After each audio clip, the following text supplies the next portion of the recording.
Assalamualaikum warahmatullahi wabarakatuh. Sahabat ngaji An-Nubuwah yang dirahmati Allah,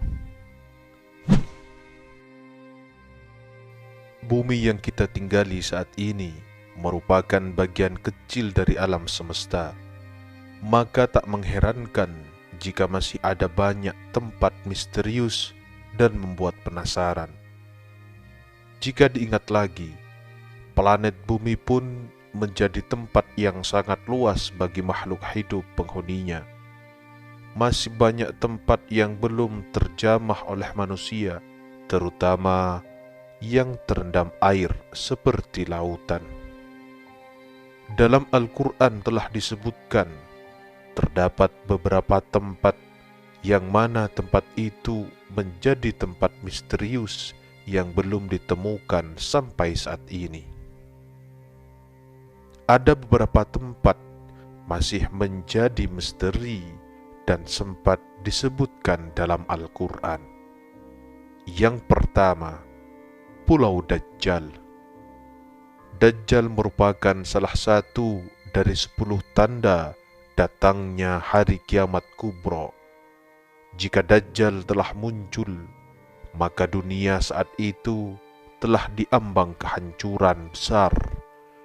Dia dipenjarakan Allah Subhanahu wa Ta'ala di suatu pulau misterius dan dijaga oleh seekor hewan yang bisa berbicara yang bernama Al-Jassasah.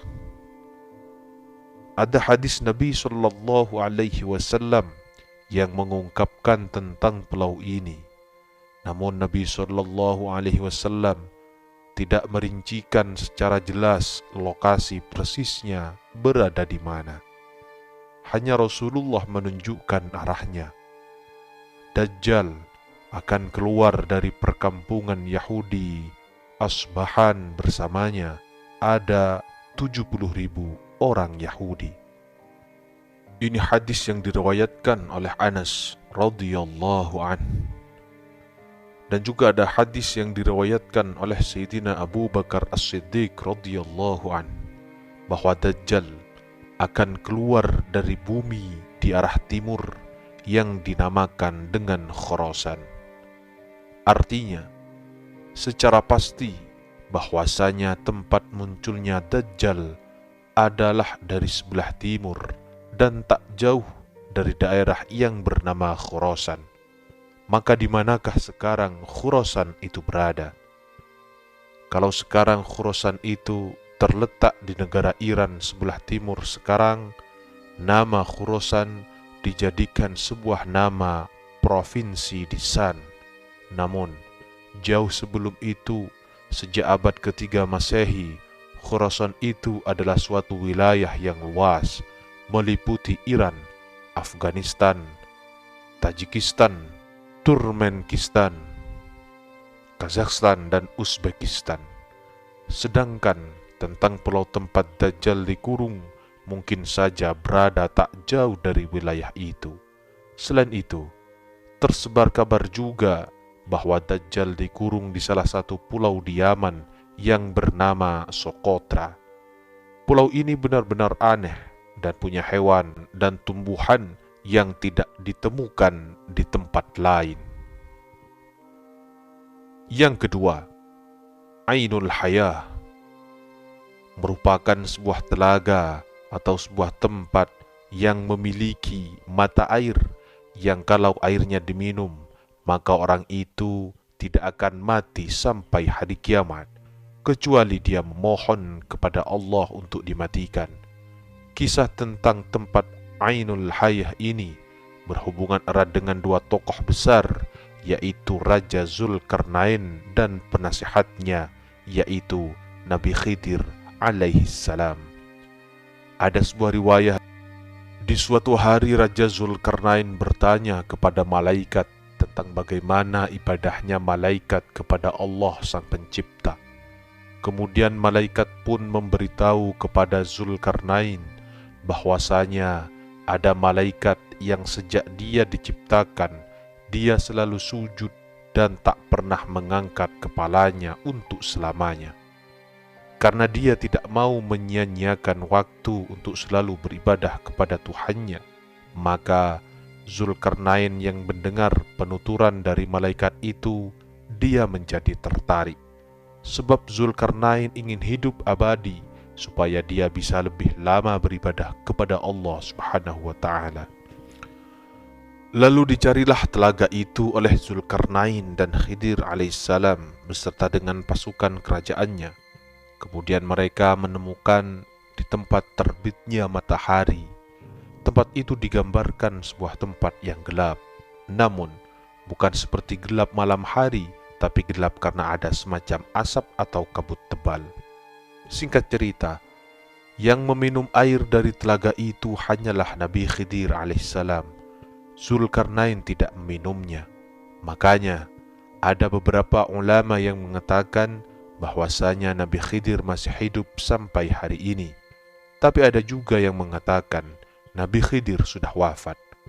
Kemudian pada abad ke-14, ada seorang penjelajah yang bernama Juan Ponce de Leon yang diutus oleh seorang raja yang bernama Raja Ferdinand.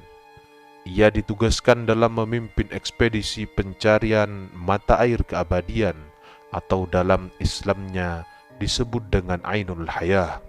Tapi sampai akhir hayatnya dia tidak menemukan sampai dia tewas karena dipanah oleh suku pedalaman. Yang ketiga, tembok besi Zulkarnain. Tembok ini terdapat dalam Al-Quran surah Al-Kahfi dan beberapa hadis sahih.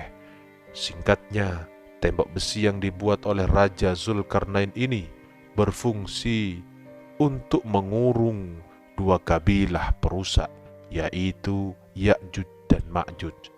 Tembok ini akan runtuh ketika dunia diambang kiamat dan kaum yang di dalamnya akan melakukan pengrusakan di seluruh dunia. Jumlah kaum ini sangat banyak. Diriwayatkan kalau ada satu manusia, berarti jumlah Ya'juj dan Ma'jujnya ada 999. Menurut survei pada tahun 2021, penduduk bumi ada sekitar 7.880 miliar. Artinya, jumlah Ya'juj dan Ma'jujnya adalah 788 miliar dikali dengan 999. Pastinya itu adalah jumlah yang sangat luar biasa banyak. Tembok Zulkarnain bisa saja ada di dimensi lain atau memang sengaja Allah Subhanahu wa ta'ala tutupi atau dibedakan dengan dunia manusia. Yang keempat, Jabal Qaf. Sebuah gunung ini kisahnya pernah disabdakan Nabi ketika sahabat beliau yang bernama Abdullah bin Salam tengah bertanya kepada Nabi, "Ya Rasulullah, dengan apa bumi ini bisa tenang?" Nabi menjawab, "Dengan beberapa gunung." Kemudian Abdullah bin Salam melanjutkan bertanya, "Lalu dengan apa gunung-gunung dikokohkan?" Nabi bersabda, "Dengan gunung Qaf yang terbuat dari batu zamrud hijau dan birunya langit."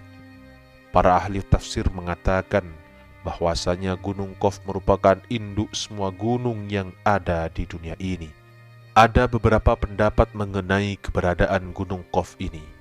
Raja Zulkarnain pernah naik ke gunung ini, namun mengenai letaknya ada di antara Yordania dan Arab Saudi. Namun, ada juga yang berpendapat lain mengatakan letaknya ada di daerah Yaman. Selain itu, ada yang menyebut gunung Qaf berada di suatu daerah sebelum Persia dekat tembok Ya'juj dan Ma'juj. Yang terakhir, istana kerajaan Nabi Sulaiman. Nabi Sulaiman alaihissalam adalah seseorang terkaya sebenarnya. Dia berkata, "Ya Tuhanku, ampunilah aku dan anugerahkanlah kepadaku kerajaan yang tidak dimiliki oleh siapapun setelahku. Sungguh engkaulah yang maha pemberi." Quran Surah Shad ayat 35. Menurut beberapa para ahli sejarah, istana megah Nabi Sulaiman dibangun oleh manusia dan bangsa jin. Makanya, Istana dari Nabi Sulaiman ini istimewa, tidak bisa jika dibandingkan dengan bangunan-bangunan modern seperti sekarang ini. Istana Nabi Sulaiman disebut dengan Solomon Temple atau kuil Sulaiman. Hal ini sesuai dengan literatur bangsa Yahudi. Istana Nabi Sulaiman sekarang sudah tidak ada lagi, alias sudah runtuh, dan yang tersisa hanyalah tembok sebelah barat dari bagian kuil. Bagi orang Yahudi, bangunan ini dinamai dengan kuil Wailing Wall, tembok ratapan. Selama pemerintahan Hizqa, perluasan tembok ini dilakukan sampai ke arah barat yang sekarang kita kenal dengan nama kota Yerusalem. Pada tahun 2005, seorang arkeolog bernama Eilat Nazar menemukan sisa-sisa peninggalan kerajaan Nabi Sulaiman. Dia menemukan situs pintu gerbang dengan lengkungan setinggi 18 meter yang dinamakan struktur batu melangkah. Maka karena ditemukan benda-benda itu, mereka melakukan penggalian besar-besaran sampai ke Masjidil Aqsa, yang akhirnya memicu kemarahan umat muslim di seluruh dunia karena ditakutkan dari penggalian itu akan merobohkan Masjidil Aqsa. Lalu 2 tahun kemudian, di tahun 2007, ditemukan kembali reruntuhan bangunan yang mereka yakini sebagai reruntuhan kuil Nabi Sulaiman. Kuil itu berada di sebelah Masjidil Aqsa. Walaupun bangunan kuilnya sudah terlihat hancur, para ahli sejarah yakin kuil Nabi Sulaiman masih bisa diangkat untuk dilihat. Itulah beberapa tempat yang disebutkan dalam Al-Quran dan masih belum ditemukan hingga sekarang. Wallahu a'lam bishawab.